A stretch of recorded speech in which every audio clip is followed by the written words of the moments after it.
Today I'm going to tell you about my model in which I'm working right now, and even it is done 90%. So basically मैं credit risk analysis पे work कर रहा था, like model build कर रहा था जो कि एक क्लासिफिकेशन मॉडल है, एंड वो ये प्रेडिक्ट करता है कि वेदर अ पर्सन, अगर कोई पर्सन लोन ले रहा है, so based on the different inputs like person income, person loan amount, and person home ownership, and person salary, based on these factors, whether that person will be able to repay that loan or not. And other thing, same factor के corresponding model ये predict करेगा कि वो person default है या non default है। Basically default क्या होता है? डिफ़ॉल्ट ये होगा जो पर्सन लोन लेने के बाद रीपे नहीं करता, बट नॉन डिफ़ॉल्ट वे कि वो पर्सन उसने उतनी कैपेबिलिटी है उसके अंदर कि वो लोन रीपे कर देगा, मोस्टली चांस हैं। तो ये कैसे प्रेडिक्ट करता है? Based on the different factor हैं जो मैंने अभी जस्ट मेंशन किया, loan amount and person salary, person home ownership, and person loan intent. These are the major factor. By remembering these points, our classification model will predict which person will repay or not, and based on that ये 0 and 1 के बीच में, like 0 and 1 predict करेगा value. सो उसमें like मैंने model train किया, Kaggle से मैंने data लिया था, and after training and testing and splitting the data in 20 and 80%, like 80% पर मॉडल ट्रेन होगा एंड 20% पर टेस्ट होगा. So basically when I was gonna test our model by using predict function,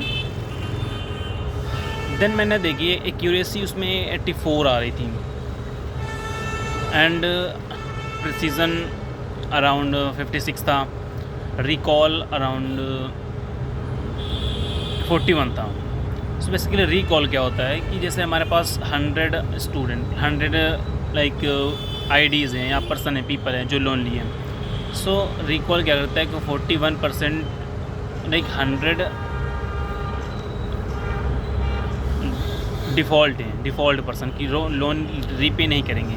तो उसमें से प्रेडिक्ट करना है मॉडल को कितने रीपे करेंगे, कितने नहीं करेंगे, कितने परसेंट. सो बेसिकली उस टाइम एक्यूरेसी थी 84. लाइक एक्यूरेसी तो काफ़ी अच्छी है, गुड, लाइक वेरी गुड है. But the other thing, recall था 41%. 100 में 41% लोगों को कॉट का कैच कर पा रहा था कि ये लोग रीपे नहीं करेंगे, which is a like bad thing for bank और जो लोन प्रोवाइड करते हैं फाइनेंशियल इंश्योरेंस कंपनीज़ को. उनके लिए वो एक बहुत ज़्यादा लाइक वो अच्छा नहीं होगा ना. कोई बंदा अगर रीपे नहीं कर रहा तो उनका लॉस होगा, ऑब्वियस बात है, वो लॉस होना नहीं चाहेंगे. तो हमारा मॉडल क्या प्रेडिक्ट कर रहा है? वो यही प्रेडिक्ट कर रहा है कि 100 में से 100 बंदे जो डिफ़ॉल्ट हैं, जो रीपे नहीं करेंगे, उसमें से 41 बस मॉडल ने कैच किया, पकड़ा है कि ये ओनली इतने % लोग आपका लाइक डिफ़ॉल्ट हैं, लाइक आपका लोन रीपे नहीं करने वाले. सो बट रिमेन जो बचे 61% वो कहाँ गए? तो वो एक लॉस मोमेंट है. सो मैंने दिन ट्राई किया, बट ये फैक्टर तब आया, ये रिज़ल्ट आउटपुट तब आया जब मैंने यूज़ किया, when I use classification model on 1000 iteration. So उस टाइम 1000 आइट्रेशन पर ये एक्यूरेसी आ रही थी एंड ये रिकॉल आ रहा था. तो हमें रिकॉल इंक्रीज़ करना है. लाइक रिकॉल इम्पोर्टेंट तब होता है जब कोई डिसीज़ प्रेडिक्शन होती है या डायग्नोस करना होता है बीमारी है या नहीं है. और bank statement, financial fraud detection में रिकॉल बहुत ज़्यादा इम्पोर्टेंस फैक्टर है दैन एक्यूरेसी. बिकॉज देन मैंने 1000 आइट्रेशन से इम्प्रूव किया उसको 3000. लाइक ये क्या होता है, क्लासिफिकेशन मॉडल 3000 फर्स्ट टाइम जब मैंने 1000 किया था तो उस टाइम 1000 टाइम मेरा मॉडल ट्रेन हो रहा था, लाइक डेटा पर 1000 टाइम वो उस पर ट्रेन हो रहा था। सो उसको समझ आ सके, बिकॉज फॉर एग्ज़ाम्पल लाइक कोई बैंक है, उस मैनेजर है, वो सबका लोन अप्रूव करता है। अगर वो 1000 लोन अप्रूव कर रहा है तो उसको एक आइडिया मिल जाता है कि कौन बंदा, लाइक वो पेपर देख के ही बता देगा कि साइन करना है कि मुझे नहीं करना, करना है कि नहीं करना। वो देख के बता देगा कि ये बंदा लोन पे करेगा या नहीं करेगा। तो वो एक 1000 टाइम उसने लर्न किया, देन वो प्रेडिक्ट कर सकता है। सेम एज़ मॉडल के साथ है, मशीन के साथ है। 1000 टाइम में उतनी एक्यूरेसी नहीं आ रही थी। एक्यूरेसी तो बेटर थी, बस रिकॉल नहीं था। But recall which is a important thing in machine learning or deep learning, or even in the field of disease prediction, diagnose, medical line, fraud detection, financial detection, in these field में ये बहुत ज़्यादा important अपना widely use होता है recall, which is a confusion matrix। एक accuracy measure करने का एक factor है, टेक्निक है।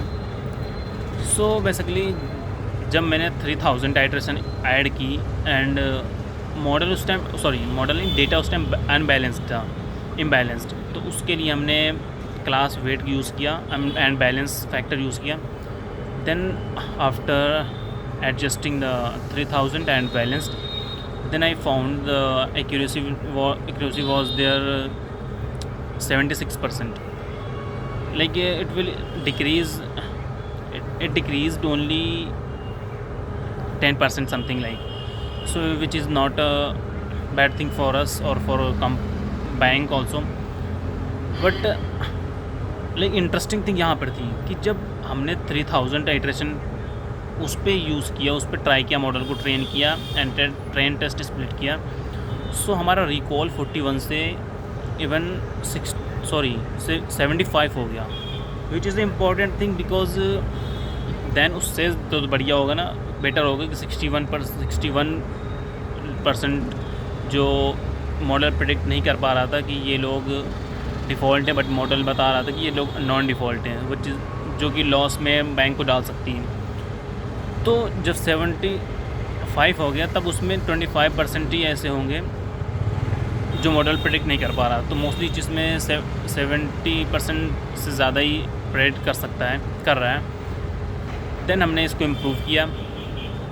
सो लाइक मैंने बताने का एंड शेयर करने का ये थिंग जो मैं मॉडल या प्रोजेक्ट पर वर्क कर रहा हूँ, ये मोटिव था कि हम लाइक कोई भी स्टूडेंट हो स्टार्ट तो कर देता है, model train test split even predict भी कर लेता है। बट जब प्रेडिक्ट करने के टाइम वही होता है ना कि एक्यूरेसी लो होती है एंड रिकॉल या प्रिसीजन या R1 score support, these are the factors in which we need to focus more than accuracy, because accuracy उतनी मैटर नहीं करती है मैटर, बट जहाँ हमें लॉस हो रहा है, जहाँ हमें रिस्क ज़्यादा है कि लाइक सपोर्ट डिसीज़ में, अब अगर किसी को कोई डिसीज़ है, अब मॉडल प्रेडिक्ट ये कर रहा है कि डिसीज़ नहीं है, तो वो क्या करेगा?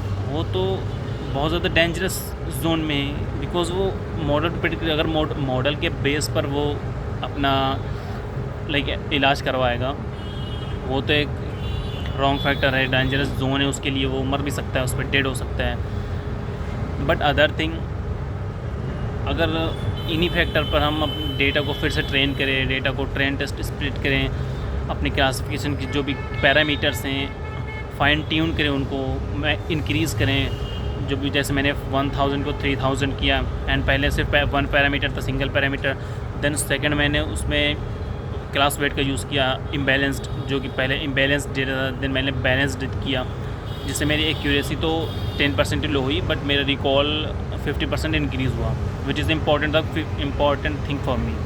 सो I would suggest you to fine tune your model and review your model, that how your model is working and how can we improve, how can add, how can something decrease or delete what, then like आपको analyse करना पड़ेगा। अगर आपको accuracy और model की overall performance increase करनी है, top level पे ले जानी है, तो आपको मॉडल को रिवाइज़ करना पड़ेगा, कहाँ पे मैं गलती कर रहा हूँ, कहाँ पे एरर मिस्टेक आ रही है, जहाँ पे मुझे इंक्रीज़ करने की ज़रूरत है पैरामीटर को।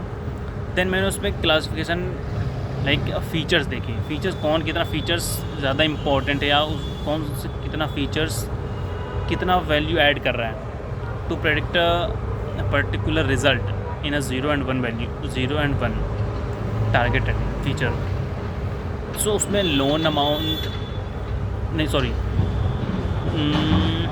परसेंट इनकम थी, like loan percent income. Like for example, अगर बंदे का सैलरी पर एनम की 5 लाख है एंड उसने 1 लाख लोन लिया है, तो ये होगा परसेंट इनकम। इसके बेस पर डिसाइड होगा कि वो रीपे करेगा और नहीं करेगा। सेकंड था लोन इंटेंट। सो 2 फैक्टर थे जो कि बहुत ज़्यादा कोरिलेट कर रहे थे with the help of heat map जो मैंने देखा। सो ये भी आपको पता होना चाहिए कि आपके कौन से फ़ीचर्स ऐसे हैं जो बहुत ज़्यादा वैल्यू ऐड कर रहे हैं आपके मॉडल में प्रेडिक्ट करने में या एग्जैक्ट ओवरऑल परफॉर्मेंस इम्प्रूव करने में, जो कि मैंने किया। So I would suggest you to fine tune your model and revise your model, जिससे आपकी एक्यूरेसी बढ़ेगी and confusion matrix ROC AUC भी इंक्रीज़ होगी। So work on that. Thank you.